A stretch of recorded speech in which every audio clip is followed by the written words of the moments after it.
toute première Coupe du Monde, le Stade des Tuffes a mis le paquet 10 km de skating pour ce premier jour. 3 tours de piste, une pente à 24% par endroit, de quoi combler l'appétit des athlètes. Et ça commence très bien pour les Français. Résumé des courses du jour avec Emilien Diaz et Rémi Poirot.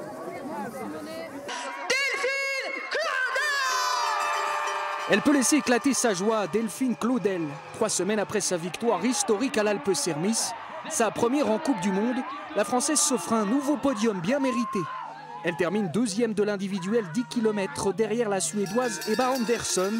Et à domicile, forcément, ça n'a pas la même saveur. Une course dingue, et puis là je réalise que c'est en France, devant le public, devant ma famille. Je pense que c'est encore plus dingue que ma gagne à l'Alpe-Sermis parce qu'il y avait du monde avec moi, c'est partagé, c'est en France et on l'attendait quoi, on l'attendait. Chez les hommes, la surprise côté français s'appelle Jules Lapierre, 27 ans. Le Grenoblois termine 5e du jour, tout proche du podium, l'un de ses meilleurs résultats sur une manche de Coupe du Monde. Jules Lapierre à l'arrivée, 2e temps pour l'instant. Avant le podium, j'avais jamais fait de top 5, donc là, je suis aux anges, hein, c'est top. J'ai tout donné. Et peut-être encore plus que d'habitude avec ce public, avec les jeunes qui crient quand on passe, c'est fou. Très attendu ce week-end, la star norvégienne Johannes Klæbo termine seulement 8e. Il laisse la victoire à son jeune compatriote Harald Amundsen, un peu surpris à l'arrivée. Je savais qu'il y aurait beaucoup de concurrence aujourd'hui, de super skieurs côté norvégien et côté français aussi.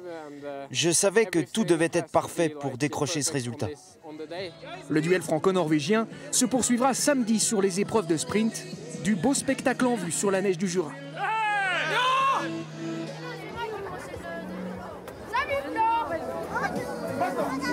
Pour encourager tous ces athlètes, tous ces champions, on a pu compter aujourd'hui sur des supporters survoltés. 1000 scolaires ont fait le déplacement sur le site pour découvrir l'esprit de la Coupe du Monde et le ski nordique. Et vous êtes plutôt biathlon du coup, vous, ou ski de fond? Biathlon. Biathlon. Bon, bah nous c'était du ski de fond aujourd'hui avec les scolaires. C'est un reportage de Fleur de Beurre, Hugues Perret et Léo Mathieu. Alors, numéro 10, c'est quel pays ça? Ça, c'est Kazakhstan. Ces élèves de CE1, CM1 et CM2 ont apporté toute leur bonne humeur pour encourager les fondeurs. Comme la plupart des enfants du Jura, c'est des enfants qui aiment le ski souvent. Ils pratiquent depuis qu'ils sont petits et même à l'école, ils le font depuis la maternelle. Donc voilà, on n'a pas prétention à dire qu'on vient faire les futurs champions. Ça n'en est pas là, mais en tout cas, ils sont contents de participer à la fête, quoi. Et l'excitation est palpable.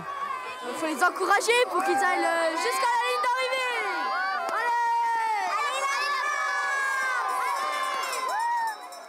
Pour les petits jurassiens de l'école des Avignonnais à Saint-Claude, il s'agit d'une sortie découverte. S'ils ont des séances de skating au programme, c'est la première fois qu'ils voient du ski de fond pratiqué par des athlètes. C'est des enfants qui sont, par leur culture familiale, éloignés de la pratique du ski, éloignés du Haut-Jura. Mais donc voilà, c'est l'occasion de leur faire découvrir tout ça. Qui est-ce que vous êtes venu encourager aujourd'hui? Je crois qu'il y a de l'excitation et je crois qu'il y a du bonheur et il y a beaucoup de sourires sur les visages. Ouais. Et le spectacle leur a plu. Est-ce que vous avez trouvé que les Françaises se sont bien débrouillées aujourd'hui? Oui, et je pense qu'ils l'ont bien mérité.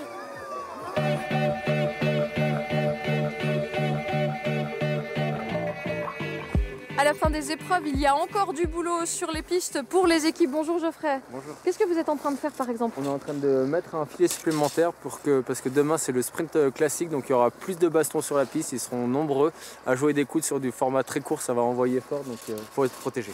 Ah oui, il ne faut pas qu'ils tombent effectivement. Bah voilà, en plus on a le programme de demain grâce à Geoffrey, c'est du sprint, c'est à partir de midi et bien sûr sur les antennes de France 3 Franche-Comté. On vous raconte tout, à demain.